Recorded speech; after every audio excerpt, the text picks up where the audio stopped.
Welcome to જય માનપુણા kitchen. હું ઇલાબી આહિર આપશો અને મારા જય દ્વારકાધીશ. તો આજે હું તમારી સાથે શેર કરીશ એક નવું શરબત. આ શરબત આપણે ખાંડ, ગોળ, સાકર વગર બનાવી અને તૈયાર કરવાનું છે. અને બીજું કે આ શરબતની ખાસિયત એ છે કે આ શરબતથી તમે વજન પણ ઉતારી શકશો અને ડાયાબિટીસ, કોલેસ્ટ્રોલ, બીપી આવી ઘણી બીમારીઓને પણ કંટ્રોલમાં રાખશે. અને આ શરબત ઉનાળામાં તો ખાસ બનાવી અને પીવું જોઈએ. આનાથી ઠંડક પણ આપણા શરીરમાં મળે છે અને ઇમ્યુનિટી વધારે છે. તો ચાલો હવે આપણે જોઈ લઈશું એકદમ હેલ્ધી શરબત કેવી રીતે બનાવવું તેની રીત. તો હેલ્ધી શરબત બનાવવા માટે અહીંયા મેં લીધા છે 1 કપ ડાળિયા. ડાળિયા અત્યારે મેં ફોફાવાળા લીધા છે. તમે આની જગ્યાએ ફોતરી વગરના ડાળિયા આવે છે તે પણ લઈ શકો છો. તો મેઝરમેન્ટમાં મેં અહીંયા 1 કપ ડાળિયા લીધા છે. હવે ડાળિયાને આપણે 1 કપમાં એડ કરી દઈશું અને આ ડાળિયામાંથી આપણે આ રીતે હાથ વડે થોડા મસળી અને કોફી ઉતારી લેવાની છે. તો વિડીયો શરૂ કરતાં પહેલાં મારી તમને નિવેદન છે કે હજી સુધી તમે મારી ચેનલને સબસ્ક્રાઈબ ન કરી તો પ્લીઝ જય માનપુણા કિચનને સબસ્ક્રાઈબ કરી દેજો. વિડીયોને એક લાઈક જરૂર કરજો. તો અહીંયા આપણે બધા ડાળિયામાંથી આ રીતે ફોફી ઉતારી નાખી છે. તો હવે આપણે ડાળિયામાંથી ફોફી અલગ પાડવાની છે. તો તેના માટે આપણે લઈ લઈશું આ રીતનો કોઈ પણ તળવાનો જારો અને પ્લેટ લઈ લઈશું. આ રીતે આપણે ઝારામાં એડ કરી દઈશું, સાળી લઈશું. જુઓ બધી ફોફી અલગ પડી જાય છે ને, જુઓ તમે જોઈ શકો છો જેલી રીતે ફોફી અલગ પડી જાય છે.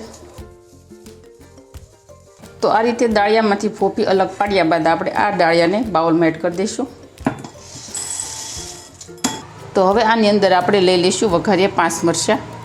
તો અત્યારે મેં વઘારિયા 5 મરચાં છે તે કાશ્મીરી લીધા છે. તમે આની જગ્યાએ ભોલર પણ લઈ શકો છો. ત્યારબાદ એડ કરી દઈશું 2 ચમચી જેટલું જીરું. અત્યારે મેં આખું જીરું લીધું છે તે આપણે ડાળિયા સાથે એડ કરી દઈશું. અડધી ચમચી જેટલા લઈ લઈશું આપણે આખા મરી, તે આપણે એડ કરી દઈશું બાઉલમાં. ત્યારબાદ આપણે 2 ચમચી જેટલું લઈ લઈશું કાળું મીઠું, મતલબ સંચળ પાવડર. સંચળ પાવડર અત્યારે મેં 2 નાની ચમચી લીધું છે.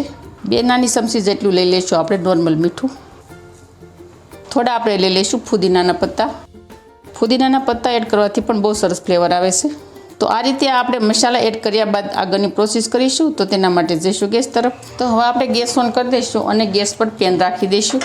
અને પેન ગરમ થઈ જાય ત્યારબાદ આપણે ડાળિયા અને ડાળિયાની અંદર મસાલા એડ કર્યા હતા તે આપણે પેનમાં એડ કરી દઈશું.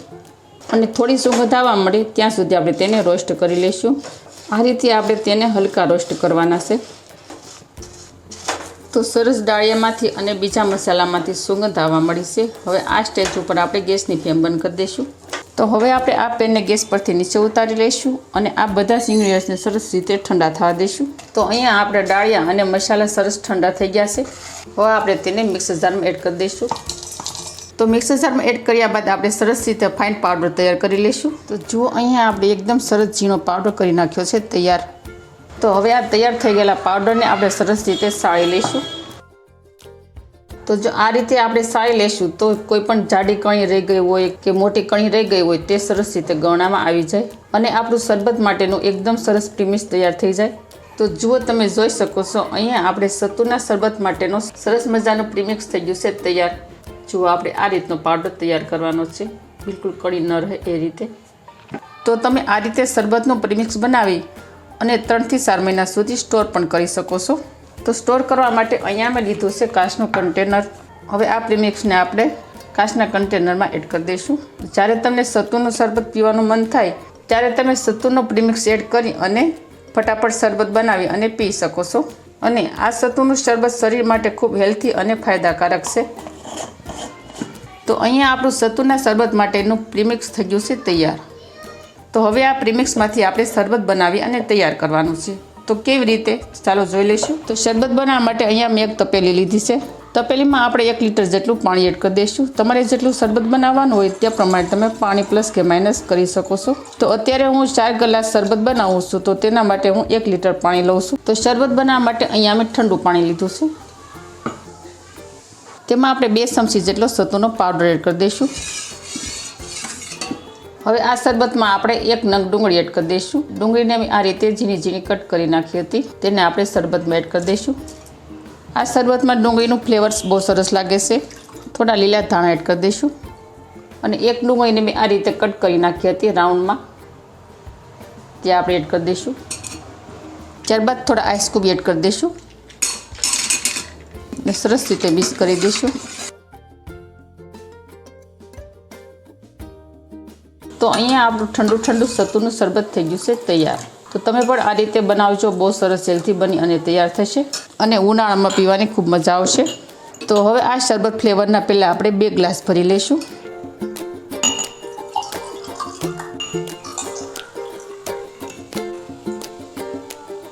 હવે આ બંને ગ્લાસમાં આપણે થોડું થોડું લીંબુ એડ કરી દઈશું. અત્યારે મેં અડધું લીંબુ લીધું છે, તો હવે આપણે અડધા લીંબુનો રસ એડ કરી દઈશું. તો અહીંયા આપણું લીંબુ ફ્લેવરનું સત્તુનું શરબત થઈ ગયું છે તૈયાર. તો હવે આ બીજું શરબત વધ્યું છે તેને આપણે દહીંના ફ્લેવરમાં તૈયાર કરવાનું છે. તો તેના માટે અહીંયા મેં 2 ચમચી લીધું છે મીડિયમ મોળું દહીં, તેને આપણે શરબતમાં એડ કરી દઈશું. હવે આની અંદર આપણે આ રીતે સરસ રીતે ઝેણી ફેરવી લઈશું.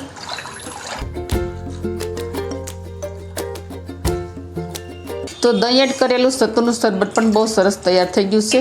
દહીં એડ કરવાથી આપણા શરીરમાં પાચન ક્રિયા વધે અને ખાધેલું સરસ રીતે પચી જાય છે. તો તમને જે ફ્લેવર ગમે તે ફ્લેવરમાં તમે આ શરબત બનાવી અને તૈયાર કરી શકો છો. તો અહીંયા આપણે દહીં અને લીંબુના સત્તુ શરબત બનાવી અને કરી નાખ્યા છે તૈયાર. તો તમને જે ફ્લેવરમાં સત્તુનું શરબત પસંદ હોય તે ફ્લેવરમાં તમે પી શકો છો. બહુ સરસ ટેસ્ટી થશે, ઉનાળામાં ખૂબ ઠંડક આપશે અને તમારા દરેક રોગ દૂર કરશે અને કબજિયાત પણ દૂર કરશે. એટલું ફાયદાકારક છે આ સત્તુનું શરબત. અને તમને આ શરબતની રેસીપી કેવી લાગી તે મને કમેન્ટ કરી અને જરૂર કહેજો. તો મારી આવી જ નવી નવી રેસીપીઓ શીખવા માટે જય માં અન્નપૂર્ણા કિચનને સબસ્ક્રાઈબ કરી દેજો. વિડીયોને એક લાઈક જરૂર કરજો અને ફ્રેન્ડ અને ફેમિલીમાં વધુને વધુ શેર કરજો. આવજો, ફરી મળીશું આવી જ નવી રેસીપીઓ સાથે. ત્યાં સુધી થેન્ક યુ. જય દ્વારકાધીશ, જય સિયારામ, ધન્યવાદ. તો ચાલો બધા ઠંડુ ઠંડુ શરબત પીવા.